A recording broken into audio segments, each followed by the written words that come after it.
La maladie de Parkinson est une maladie qui entre dans le champ de ce qu'on appelle les maladies neurodégénératives, comme la maladie d'Alzheimer ou la maladie de Charcot.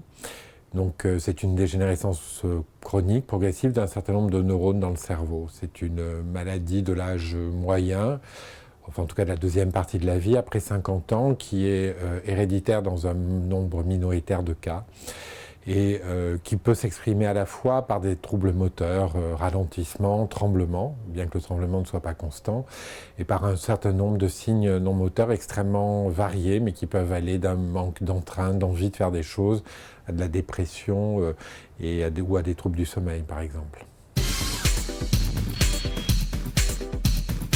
Il existe des traitements de nombreuses natures, des traitements médicamenteux d'ailleurs, d'abord, dans un premier temps, qui sont ce qu'on appelle des traitements de substitution dopaminergique. La maladie étant essentiellement due à un manque d'une substance chimique dans le cerveau, la dopamine, les médicaments contribuent à équilibrer ce manque de dopamine.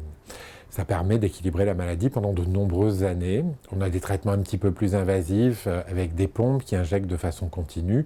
Et puis, pour certains patients également, des interventions chirurgicales, la stimulation cérébrale profonde qui consiste donc par le biais d'électrodes intracérébrales à stimuler de façon chronique le patient. Avec l'ensemble de ces traitements, on peut maintenir un très bon niveau d'autonomie au long cours. Le handicap peut apparaître au bout d'un certain nombre d'années, parfois au-delà de 15 ou 20 ans d'évolution, parfois plus tôt, ça dépend des malades, il est difficile de stéréotyper une évolution. En dehors des traitements médicaux et chirurgicaux, de nombreuses choses sont à faire.